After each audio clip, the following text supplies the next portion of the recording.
Bonsoir à tous, ravi de vous retrouver. Bienvenue dans votre journal. Louanges et prières dans les églises catholiques à l'occasion de la célébration de la Toussaint. Tous les saints qui sont restés fidèles à l'Évangile ont été honorés. Nous nous rendrons dans plusieurs lieux de culte dans ce journal. Un fauteuil de candidat officiel qui sera désigné président de l'Union des journalistes de Côte d'Ivoire les 25 et 26 novembre prochains. Arrêt sur ces candidatures dans cette édition. Et puis au moins 200 morts dans le double attentat à la voiture piégée en Somalie. Le groupe islamique Shebab a revendiqué l'attaque. Avant de développer ces titres, sachez que le président de la République s'est entretenu ce soir avec le ministre des Affaires étrangères du Tchad qui dit être venu informer officiellement Alassane Ouattara de sa nouvelle fonction. Je vous propose d'écouter le chef de la diplomatie tchadienne.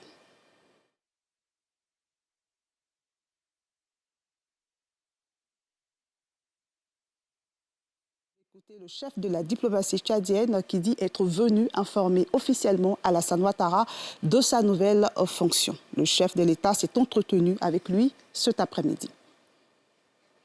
Ça fait plus de 7 ans que je suis le représentant du secrétaire général des Nations Unies au Mali et depuis 2 ans je suis à Dakar comme représentant auprès de tous les pays de la CEDEAO et le Sahel. Il y a 2 semaines, j'ai été nommé ministre des Affaires étrangères dans mon pays. Je me prépare à regagner N'Djamena. Donc je suis venu voir le doyen, le président Ouattara, pour 2 choses. D'abord, pour le remercier pour tout l'encouragement, l'accompagnement qu'il m'a apporté pendant tout mon séjour en Afrique de l'Ouest depuis pratiquement plus de 7 ans. Et lui demander de continuer toujours à nous accompagner. Deuxièmement, l'informer officiellement que je suis maintenant désormais le ministre des Affaires étrangères du Tchad.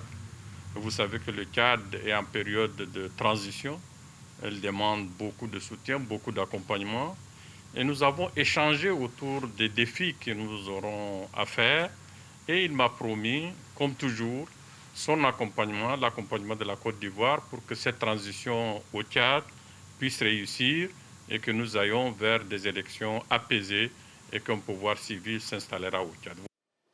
Aujourd'hui, c'est la Toussaint, cette fête au cours de laquelle tous les saints qui sont restés fidèles à l'Évangile sont célébrés. C'est aussi une invitation à une vie chrétienne exemplaire. Je vous propose ce reportage de Nadeja et de Mathieu Mbadé.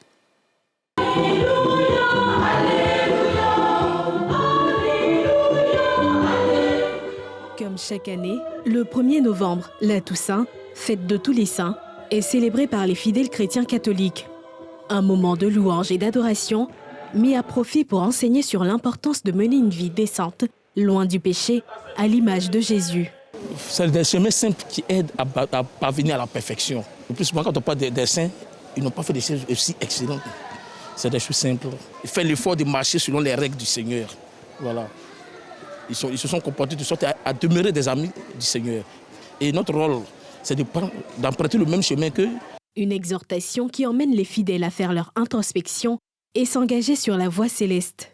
La sainteté est à notre portée si nous suivons ce que le Seigneur nous demande de faire. Donc je crois que la sainteté, c'est possible pour nous. En fait, il nous a exhortés à être amour pour nos frères et sœurs. Il nous a demandé d'être charitables, d'être humbles, de toujours soutenir ceux qui sont dans le besoin.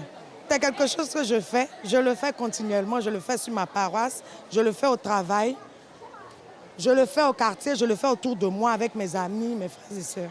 Nous sommes dans l'obligation de marcher dans les pas du Christ. Sans ça, qu'est-ce qui serait la preuve de notre foi? Si la Toussaint est aussi importante pour le catholique, c'est en raison de son caractère honorifique à l'endroit des saints.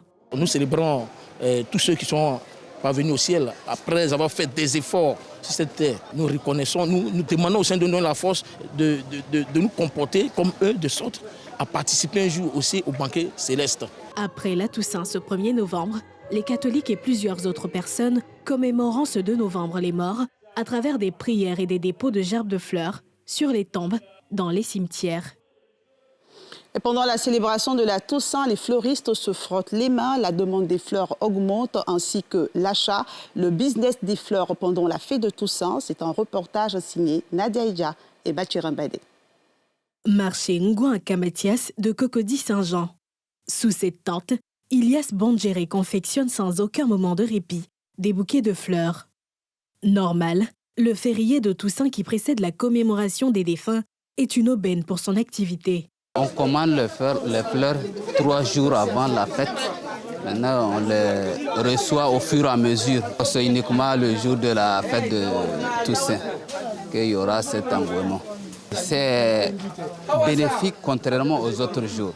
C'est une bonne occasion pour, en tout cas, nous les fleuristes. Le 2, ce n'est pas un jour férié. Donc, on anticipe en même temps pour les défunts. On est venu prendre les fleurs pour déposer sur la tombe de nos parents défunts, nos amis, connaissances, enfin, tous ceux qui ont existé dans notre vie, voilà, qui sont aujourd'hui partis. Ce 1er novembre, l'activité d'Ilias et ses collègues est plus dynamique que d'ordinaire. La tente qui les abritait n'est plus assez spacieuse pour les contenir.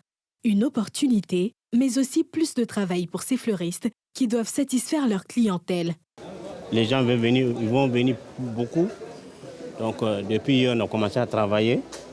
Jusqu'à matin, on a dessus. Donc actuellement, on attend les clients d'abord. On a trop fatigué, mais comment on va faire? C'est obligé.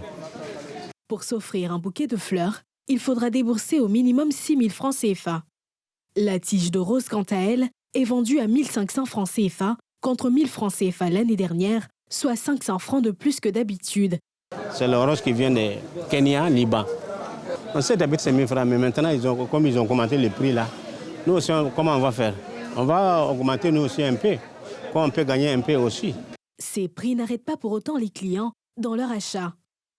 Pour eux, le plus important, c'est le moment privilégié qu'ils partagent avec leurs êtres chers qui les ont précédés dans l'au-delà. Je suis orpheline de mère et en mémoire de ma maman, je suis venue lui prendre des fleurs. Ce sont des moments très douloureux, quel que soit l'endroit où on est et tout.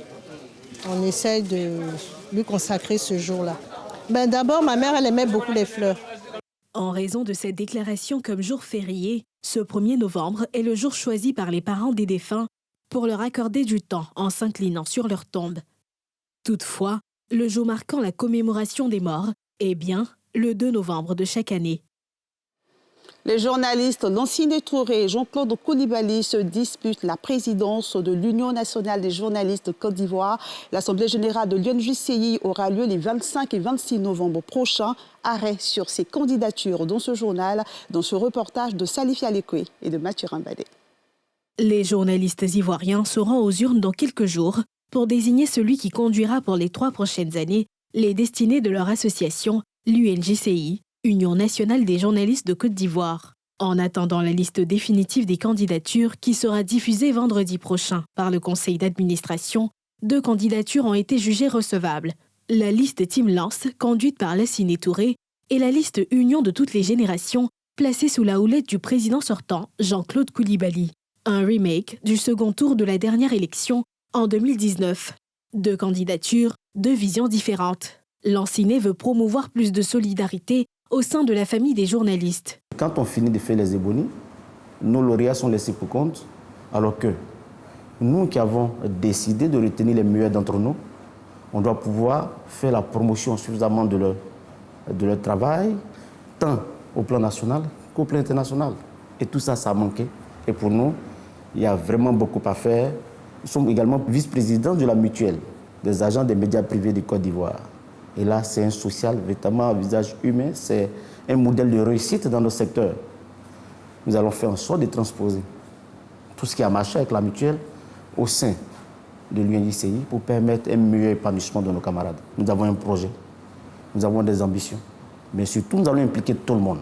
Nous saurons faire un plaidoyer pour répondre au mieux aux difficultés qui minent nos secteurs. Nous allons privilégier l'union, l'entente, la solidarité dans notre sein pour mener ensemble des projets, pour répondre au mieux aux besoins de notre secteur. Le président sortant, Jean-Claude Coulibaly, pour sa part, défend son bilan de 3 ans. La formation, le bien-être des journalistes à travers des acquisitions de logements restent des chantiers qu'il entend poursuivre. Nous sommes candidats pour achever le chantier du financement des médias et des acteurs des médias restés en friche. Nous sommes candidats pour ouvrir de nouvelles perspectives à l'Union nationale des journalistes de Côte d'Ivoire. Nous sommes candidats pour maintenir et renforcer le cap de l'honorabilité, de la responsabilité et de la respectabilité tel que l'ont inspiré les fondateurs de l'UNJCI. Nous devons donc nous serrer les coudes en faisant fi de nos petites contradictions internes. Ensemble, nous pouvons faire de grandes choses. Allons donc ensemble, unis comme un seul homme, au prochain congrès afin d'en ressortir plus soudés. Le 11e congrès de l'UNJCI est prévu les 25 et 26 novembre prochains. Il est important d'épargner pour s'assurer un avenir meilleur et sécuriser l'économie. C'est ce que rappelle la Journée mondiale de l'épargne célébrée chaque 31 octobre. Une journée qui vient également inciter les citoyens à garder leur argent en banque plutôt que chez eux, en suivant ensemble ce reportage de Mardoché Kwasi et d'Eric Kimon. Sarah Blé a commencé à travailler comme responsable commerciale dans une entreprise depuis un peu plus d'1 mois. Elle a eu le réflexe d'épargner dès la réception de son premier salaire. Pour elle, commencer à épargner dès le début de sa carrière est un gage de sécurité. J'ai décidé d'épargner parce que je suis dans le domaine du privé. Dans le privé, aujourd'hui, ça peut aller, puis demain, on peut te renvoyer. Ça, on ne sait jamais. Donc, je mets un peu d'argent de côté pour pouvoir subvenir à mes besoins, pour la famille aussi, s'il y a des urgences. Comme Sarah, les Ivoiriens rencontrés ce 31 octobre, journée mondiale de l'épargne, sont unanimes sur l'importance de l'épargne. Les uns la considèrent comme un fonds de secours, quand les autres en font un capital d'investissement. Je pense que l'épargne, c'est une bonne chose parce que épargner déjà nous permet d'avoir une sécurité. Voilà. Parce qu'on ne vit pas la vie pour aujourd'hui seulement, on vit la vie aussi pour demain. Avoir une épargne, ça compte beaucoup parce que garder de l'argent peut nous servir à faire beaucoup de choses. Donc en épargnant déjà, j'assure un côté de mon avenir. Chez moi, je suis dans le privé. Je peux commencer à construire mon épargne pour pouvoir me faire soit une boutique. Quel que soit l'usage qu'on peut en faire, les spécialistes recommandent fortement à tout individu, salarié ou non, de mettre de côté une partie de son revenu pour en faire son épargne. L'une des fonctions de l'épargne, c'est de renouveler la ressource.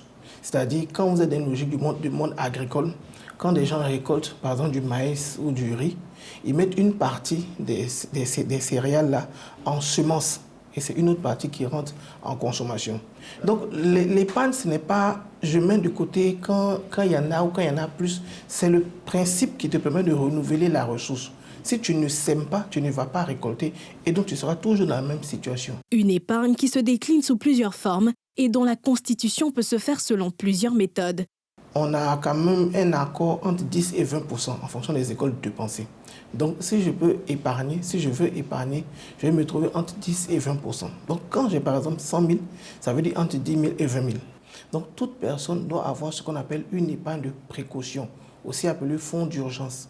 Cette épargne correspond à 3 à 6 mois de salaire et elle doit être disponible sur un compte liquide, c'est-à-dire un compte qui n'est pas bloqué. La deuxième épargne, c'est quoi? C'est l'épargne projet. C'est elle qui est la plus connue. Donc, on épargne pour financer des projets. Donc, l'épargne projet, elle est simple. Elle n'a pas de taille. Ce n'est pas 3 mois. C'est autant le projet que vous aurez, vous ferez les épargnes correspondantes. Et troisième épargne dont j'ai parlé, c'est l'épargne d'investissement, donc la semence.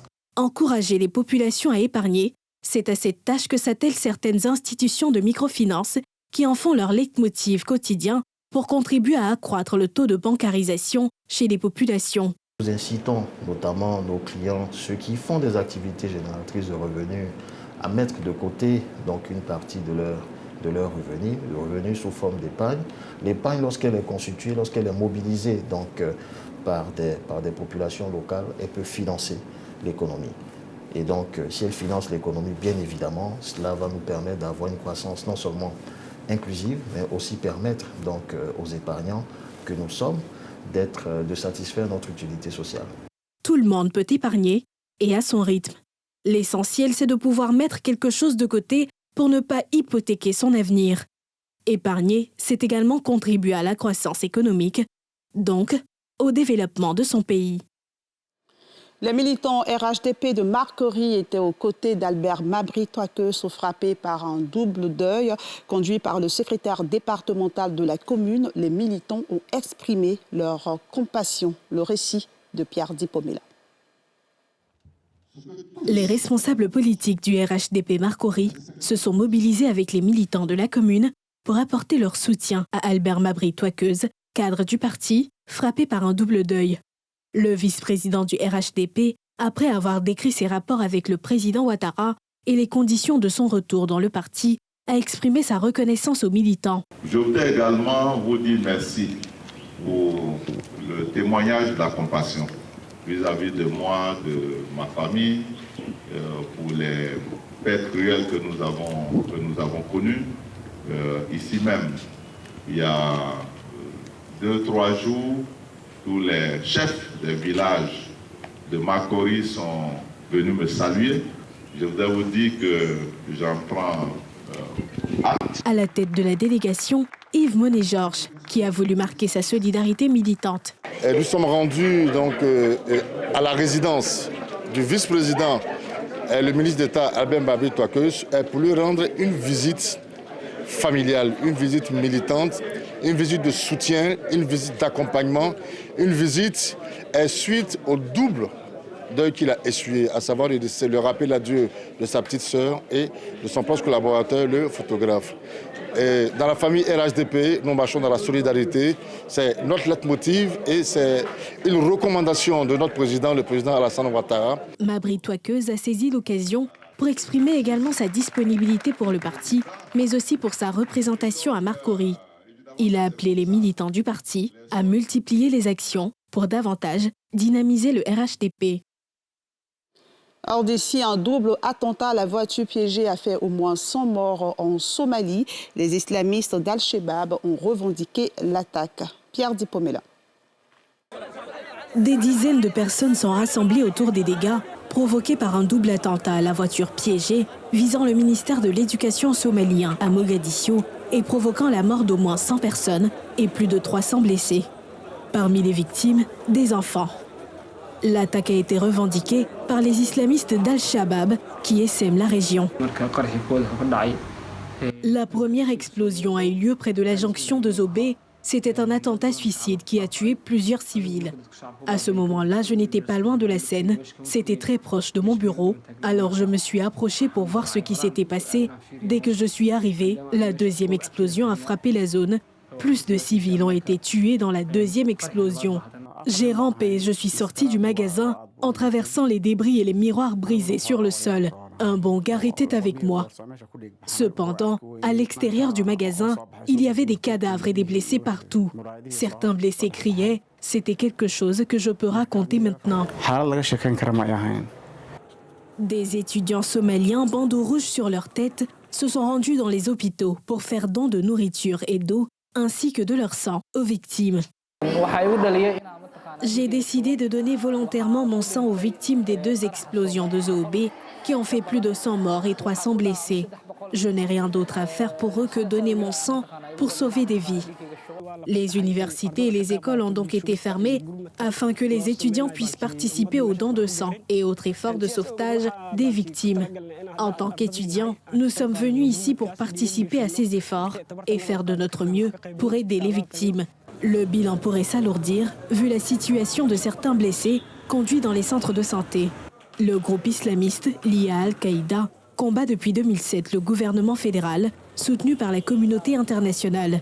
Il a été chassé des principales villes, dont Mogadiscio en 2011, mais reste solidement implanté dans de vastes zones rurales, notamment dans le sud du pays. Et c'est la fin de ce journal de la rédaction de NCI. Merci de votre fidélité. Prenez soin de vous et à demain.